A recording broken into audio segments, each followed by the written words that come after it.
God, why you abandon me like this? She whispered, her voice hoarse from crying. What did I do to deserve this kind life? The rain drummed steadily on the tree's branches, but the noise could not drown out the sound of my Aisha's broken heartbeats. Her fingers dug into the wet soil, and she clutched at the earth as if trying to hold on to something, anything that could anchor her in this cruel world. With every passing minute, the old woman's sorrows deepened. Yeah, she supposed pay for waiting she do, she muttered through her tears, her voice trembling with anger and pain. She cursed under her breath, calling out to her ancestors, to her God, and to any spirit that might hear her cries. Make Iya taste the kind suffering I did taste. Make she know how it be. Though they sleep for road, they beg for money, and you no get anybody to ask for help. Her eyes, tired and sunken, flashed with a fierce light as she whispered her final plea into the stormy night. The air seemed to shift around her, and for a brief moment, the rain slowed as though the heavens themselves were listening to her cries.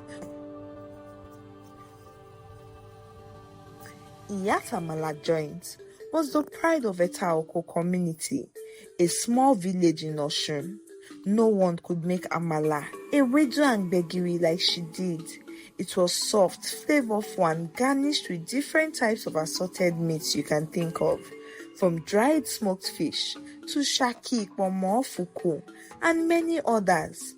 The way she served them, hot in a clay native pot that locked in flavors and warmth till it all settled into her customer's belly, was remarkable. While her food was loved, Iya herself wasn't.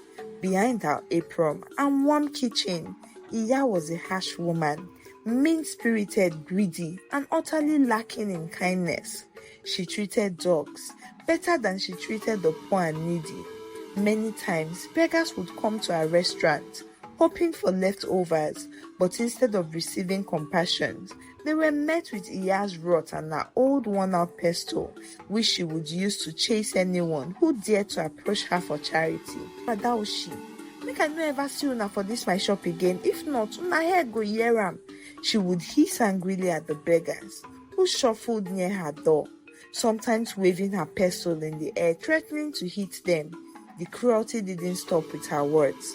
On more than one occasion, Iya had hauled a wooden stool at a young beggar who dared to glance at her steaming pots. She would bark, "No be my mouth una go hear say better for dog with one leg to die than to live as liability."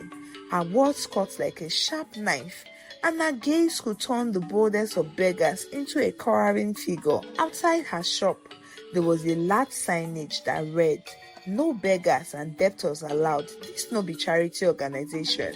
Iya hated beggars for reasons best known to her, and yet her amala joint was always full. Despite her cruelty, people couldn't stay away. The food was too good. Some villagers believed she had cast a spell on the amala, making it so irresistible that even those she abused came back for more. Even her regular customers were not spared from her sharp tongue. If someone didn't have money to pay, she would force them to scrub the floors, wash dishes, or worst, she would accuse them of not paying, even if they had, just to humiliate them further. "Come off my shop, Oloshi. I don't dey warn una make una no dey enter my shop with empty pocket, but una no go here." The only person Iya was kind to was her husband, Papa Jamiu, who was a quiet and kind man. He disagreed with how Iya treated others, but he never voiced it out too loud.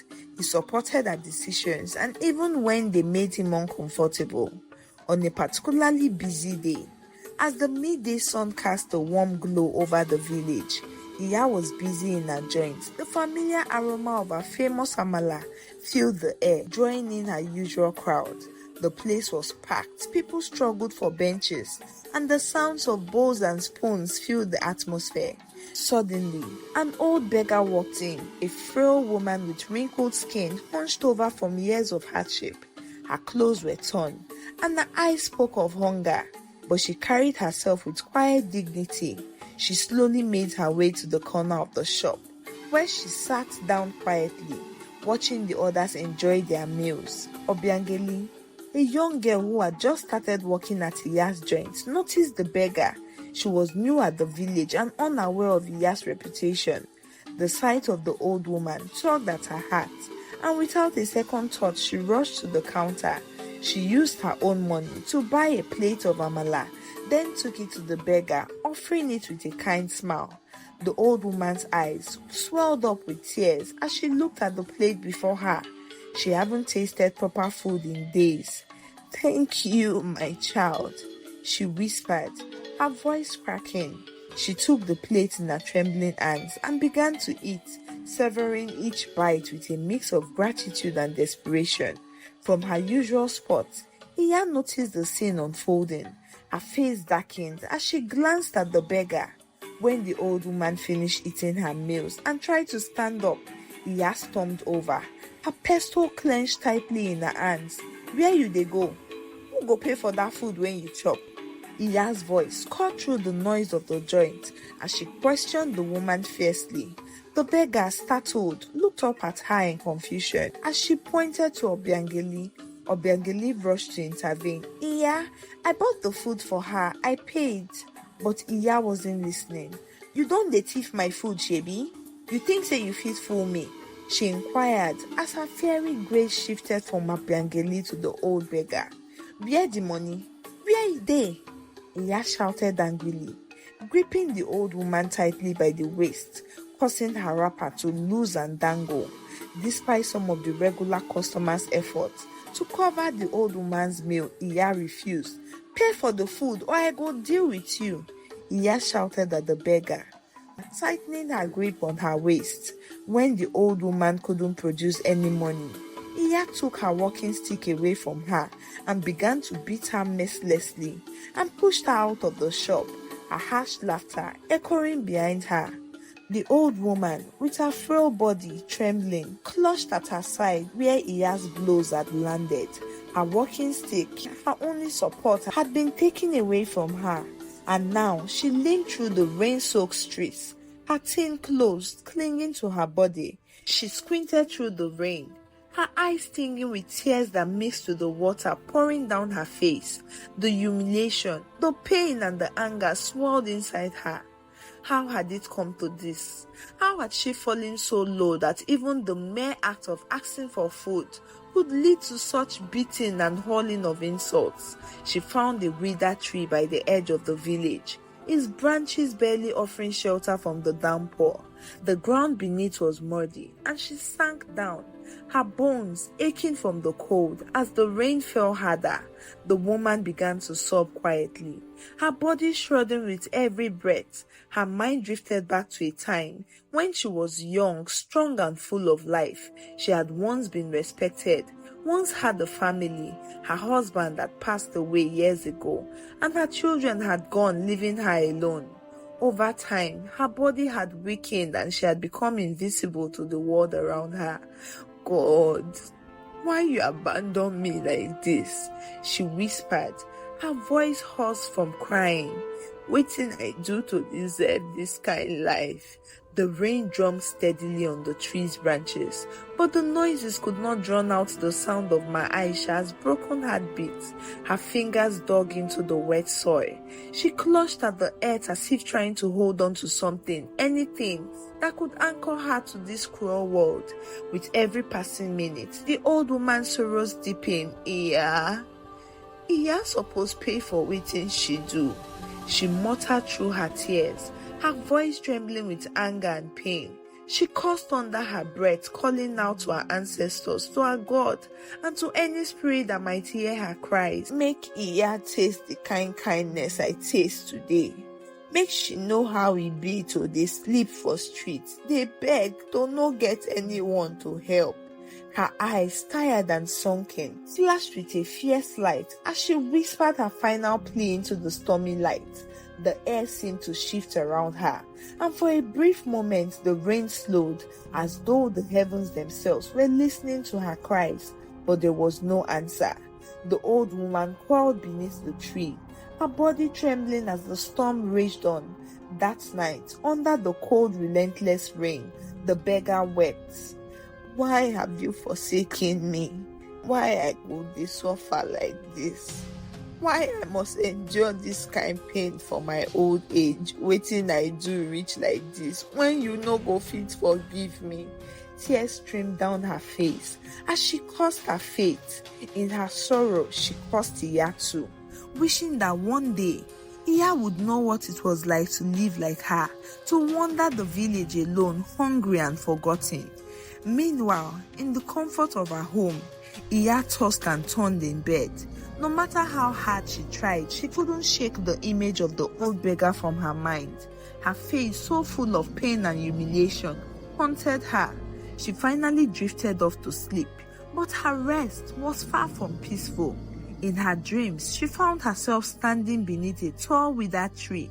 The sky above was a dark, foreboding black, with only the glow of the moon to light the scene. Before her stood a large pot of amala, but the food was unlike any she had ever seen.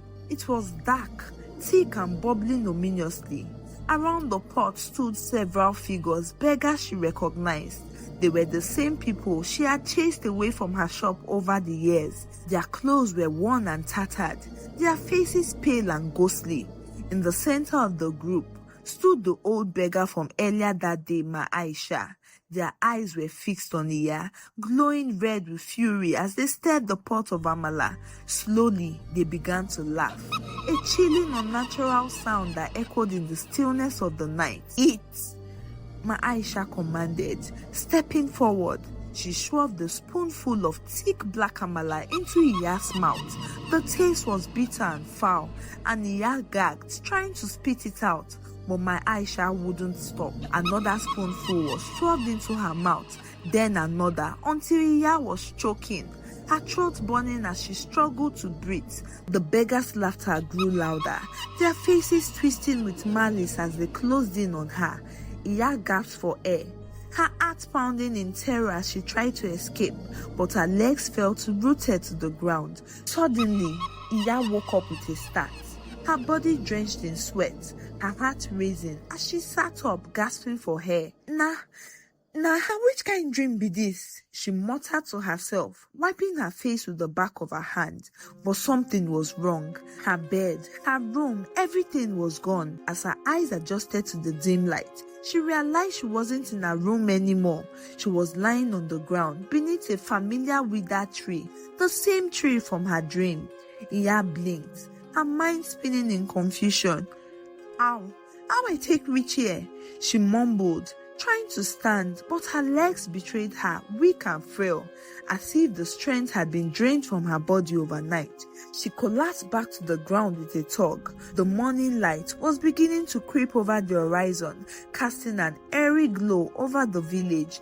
Passerbys began their day, but something strange happened. They didn't seem to notice her, or worse, they seemed to think she was someone else. A woman carrying a basket on her head stopped briefly, glanced at Iya, and shook her head in pity. She dropped a coin inside the bowl beside her. Chai, Mama, take this, buy food, God go help you. Iya's eyes widened in shock. Me, beg for food.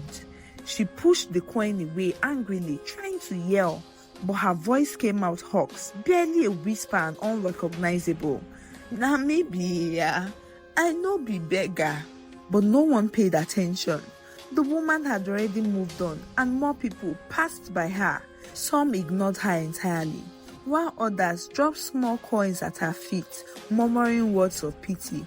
Confused and frightened, Iya tried to stand again, but her legs refused to cooperate. She glanced down and realized with horror that she wasn't wearing her usual clothes. Instead, she was dressed in the same tattered rags that Ma Aisha had worn the day before. Her skin, once plump and healthy, was now thin and wrinkled, and her hands trembled with weakness. Iya no fit beg, she muttered, struggling to process what was happening. This no be real. This no fit be real.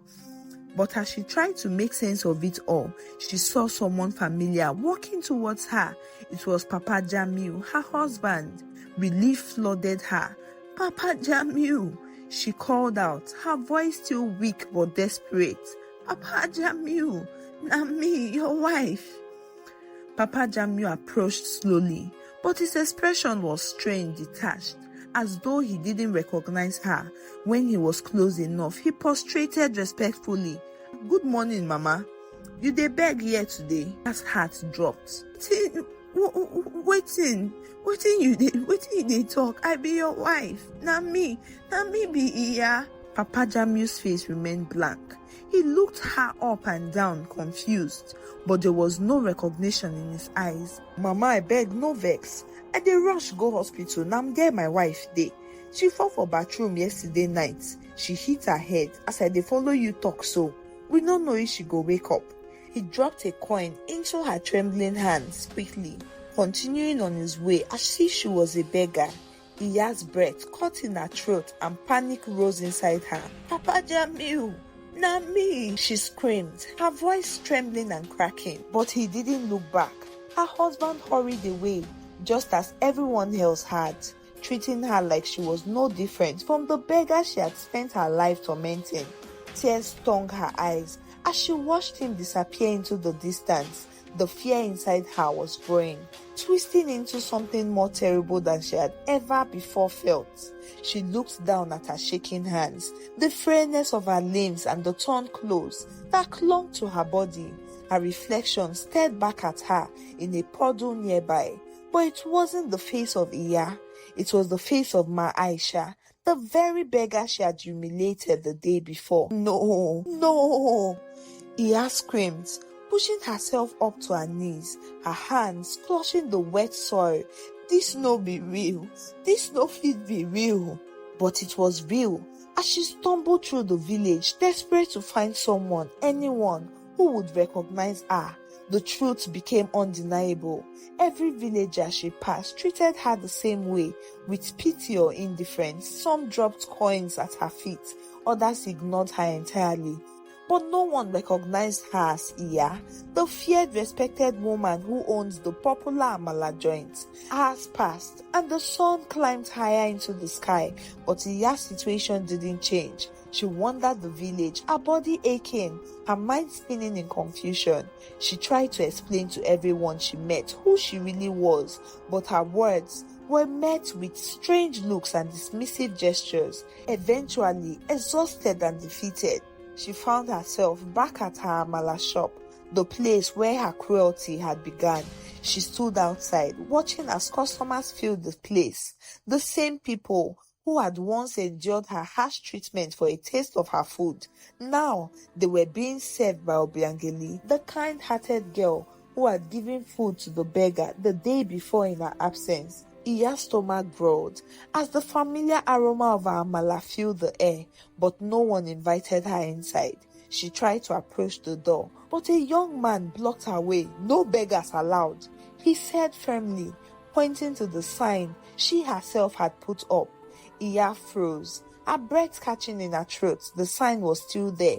"No beggars and debtors allowed. This no be charity organization." The words she had written now stared back at her, a cruel reminder of the life she had built and the way she had treated those who needed help. She turned away, her heart heavy with despair. As she wandered back into the village, the faces of the beggars she had tormented over the years haunted her. She saw them everywhere. Their hollow eyes, their trembling hands and their quiet suffering. And then, as the sun began to set, Iya realized the truth. She was no longer Iya, the feared Amalasela. She had become one of them, a beggar, lost and forgotten. Days passed, and Iya lived as a beggar in her own village. She wandered from place to place, sleeping under trees, begging for food, and feeling the sting of rejection from the people she had once ruled over with cruelty. No one recognized her. No one helped her. She was invisible. The villagers had moved on, continuing their lives without her. Only Papa Jamiu seemed to remember she existed, as his cheerful nature had diminished ever since her body was rushed to the hospital. The shop, now run by Obiangeli, was thriving, and she heard people speak of how much kinder the place had become since Iya disappeared. Iya's days were long and filled with suffering. She ate only when someone gave her food, and she slept in the dirt. Her body growing weaker with each passing day, the bitterness inside her began to fade, replaced by something she had never felt before: regret. She thought of all the people she had hurt over the years, the beggars she had chased away, the customers she had humiliated, and the life she had made harder simply because she could. She thought of Ma Aisha, the old woman's body she now occupied, the woman who had suffered the most embarrassment at her hands. As the days turned into weeks, Iya began to realize that this was her punishment. This was the life she deserved, and yet, somewhere deep inside her, there was a small flickering hope, a hope that maybe, just maybe, she could find forgiveness. One raining evening, as the sky darkened and the village grew quiet, Iya found herself back under the withered tree where her transformation had begun. She sat there, her body frail and broken, staring up at the sky. The stars above seemed so distant, so unreachable, just like the life she had lost. Tears filled her eyes as she whispered into the night, "Papa God, if you fit hear me, I beg, I don't learn my lesson, I don't suffer. But I dey beg, make you forgive me. I don't want this life again. I don't want to live like this. I dey beg for another chance." For a long time, there was only silence. The wind rustled through the village and the night grew colder. Iya closed her eyes, letting the tears fall freely. And then, just as she was about to give up, she felt something strange, a warmth, like a soft hand resting on her shoulder. She opened her eyes, and standing before her was Ma Aisha, but not as the frail, broken woman she had known. This Ma Aisha was radiant, her face glowing with kindness and wisdom. "You dey find forgiveness?" Iya nodded, her throat too tight with emotion to speak. Ma Aisha moved closer to her, gently taking Iya's hand into hers. "Forgiveness no easy, but na the only way we fit find peace." She smiled, a warm, comforting smile. "Your heart don't change, you don't suffer, and now you go find peace." Iya's heart swelled with hope as she looked into Ma Aisha's eyes. In that moment, she felt a weight lift from her shoulders, a weight she had carried for years without even realizing it. Ma Aisha stood, her figure glowing softly in the moonlight. "Go now, live better." And just like that, Ma Aisha faded into the night, leaving Iya alone beneath the tree. But something was different. Iya sat up, her legs steady beneath her. She glanced down and saw that her tattered rags were gone, replaced by hospital clothes. Her hands were strong again, her body healthy. She was Iya once more. The nurses quickly gathered around Iya, calling for the doctor. Papa Jamiu, her husband, rushed in and hugged her tightly, relieved to see that she had finally woken up. "Madam, please try to rest," one of the nurses said gently. "You have been in a coma for 3 weeks now," she said as she began to administer drugs to Iya, who kept looking around her in relieved surprise. Meanwhile, back in the village, sad news spread. The old beggar, Ma Aisha, was found dead under the withered tree. People felt sorry for her and wondered if they could have done more to help her. They had always dropped a few coins in her bowl for her, but many questioned if that was enough. Maybe if they had done a little more, her story might have ended differently. As time passed, Iya fully recovered, but she had changed in ways that puzzled the villagers. Every day she would go to the withered tree where Ma Aisha had died and cry loudly. Some villagers whispered that there must have been more to the story between Iya and the beggar. Others were skeptical, calling her tears eye service, wondering why she would cry now when she hadn't shown an ounce of kindness to Ma Aisha when she was alive. Weeks later, Iya returned to her Amala joint. One of the first things she did was change the sign outside her shop. Instead of the harsh words that had once read, "Beggars and debtors not allowed. This no be charity organization," it now said, "As far as God dey, Iya go feed everybody." From that day on, Iya was a new person. She treated her customers with kindness and respect. She welcomed the same beggars she had once chased away. offering them free food if they couldn't afford it. Word spread throughout the village about how Iya had transformed. At first, people were unsure if the change was real or if it would last. But as time went on, it became clear that Iya had truly changed. The woman who used to insult and chase people away was now thoughtful and generous. For the rest of her life, Iya embraced kindness. Her amala joint became a place filled with laughter, warmth and community.